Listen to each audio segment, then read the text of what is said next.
Hey, welcome back to another episode of Rate My Base. So we have Stateless Body. He's actually ranked number, I want to say 6th or 7th right now. So we'll look at the top here. Stateless Body, ranked number 7, 35, 32 trophies.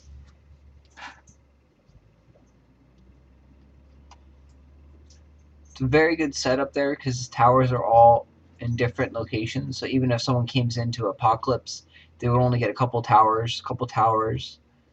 So you'd have to use a lot of Apocalypse scrolls.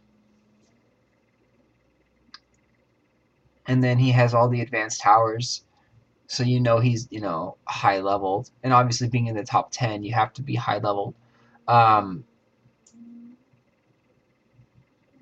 so yeah, he's added a lot of mortars, which I'm surprised by, because you can only have one like splash damage on each other. Like you only have poison once. You can't like triple up the poison effect, at least not to my knowledge.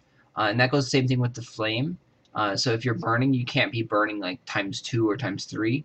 So we'll see how that goes. I think the mortars are actually weight heavier, um, but I'm sure it's going to be enough to kill me before I even probably get past this first tower right here, or maybe even if I get lucky, get over to that one. Just because of how high of a level, his waves are going to be insanely powerful. So we're going to go ahead and try and attack and see.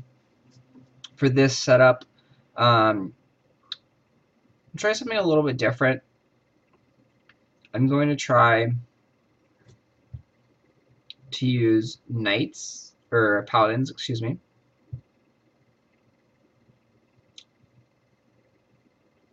Paladins, and then archers, since they're very cheap.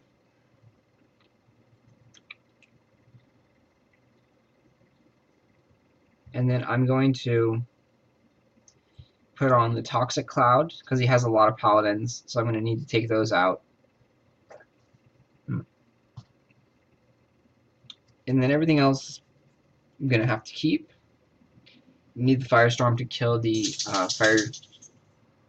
firebolt cannon, and then the Sword Rain needs to kill some of his ranged troops, which is going to not kill them in one hit, because I almost guarantee his troops are probably max level 7, level 8, whatever max level is for the troops.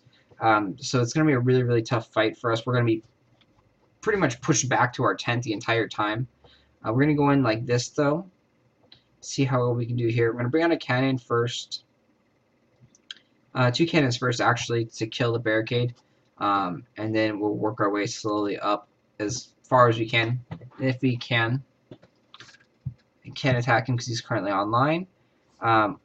We'll wait a few seconds and see maybe he's being attacked. But that's one of the problems about attacking people in the top 10. They're constantly being attacked or constantly online. And so no, it actually looks like he's actually online because he gained another 50,000. So we won't be able to attack him currently. And you can notice if he's online, actually, because the loot will actually go up. As he raids more loot, you'll be able to steal more loot from the person. So we will move on to our next opponent. Next one is a player that we've already attacked before. He had a lot of firebolt cannons last time. Pretty much all firebolt cannons, I believe. So now his name is MPC. Looking at his base here, looks pretty good. I remember last time he had all his firebolt cannons like together, and we recommended him to barricade them off so they can all get burned, like 3 or 4 at once and get burned. So he followed my recommendation and put more barricades to break up his towers so they won't get burned. And then he added some skull towers, or some, I believe those are skull towers. The poison tower. No pyromancers in here at all. That's kind of interesting. But we'll see. We'll go ahead and attack him and see if he's online. We have to change our setup, though, for attacking him. We can almost actually take off the Sword Rain in this situation, because the only time we're going to be able to Sword Rain anything will be up here. This is the only area that we have to really worry about having ranged troops attacking us from that side. Everywhere else, he has no space for his ranged troop to hide behind, really. And without him having a pyromancer, I'm not too worried about being burned to death. So I'm going to put my knights on. I will keep the toxic on. Toxic will be very good. Got to keep the firestorm on. And we'll go and actually use blizzard. We'll see how effective blizzard does against his stuff. Same thing, we'll keep archers there. So we're going to go like this. I'm going to bring out 2 cannons at first. And he's not online, so here we go. So 2 cannons. I'm going to save up my firestorm because I see there's, you know, a tower right there that I need to burn. Go and burn. Poison right there. The blizzard helps me take out those 2. So now it's just a waiting game on the firestorm. Able to come over here, be able to blizzard in the middle here and do some decent damage, hopefully.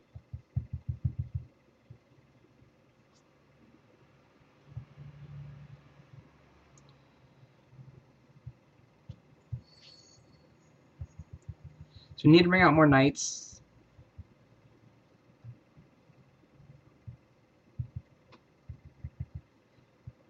Now we're definitely going to need to bring out more cannons.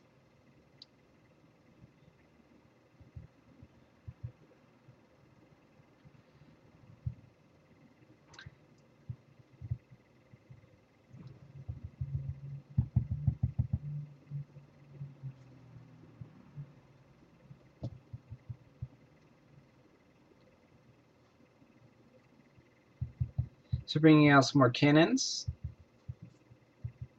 Doing decent. Have a decent amount of life.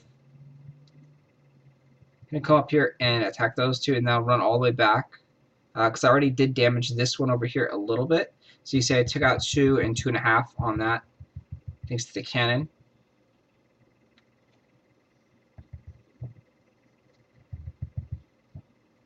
So bring out more knights. We have 2 cannons back there, so as long as they don't die, we should be good to go for the base here. I didn't need to use my poison. So now it's going to have poison set up for this one. Unfortunately, I was not able to wait. I needed to use my firestorm there to do some damage. Hopefully my cannon can take that out before it dies. And it didn't, so I have to wait here for the firestorm. It's going to slow me down a lot. We're not going to be able to beat his base.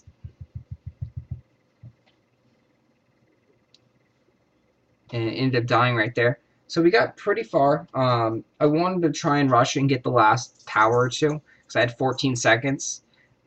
So I probably should have stayed back just a little bit and rested. I might have been able to take down 1 more tower or maybe the other second. Yeah, I actually would have been able to take it on the other firebolt tower over here because my firestorm would have been off cooldown within 13 seconds. So if I waited another 2 or 3 seconds back there to regenerate some, I would have been able to kill these 2 towers. So that was my mistake. Tried to do too much too quick. You don't want to do that, especially when you know you can't kill the whole thing. Just focus on getting this because I should have easily been able to clear this right here and get another, maybe 4 or 5%, 6% into his base. That should have got me more loot and more trophies.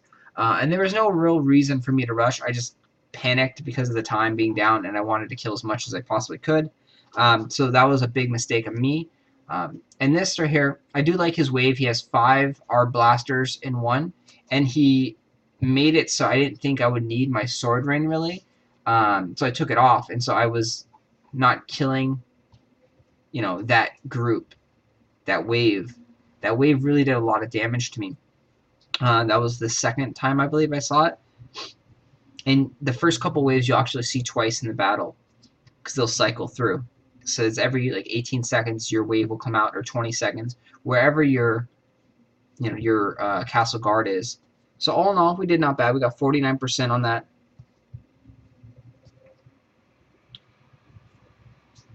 So again, the placement of the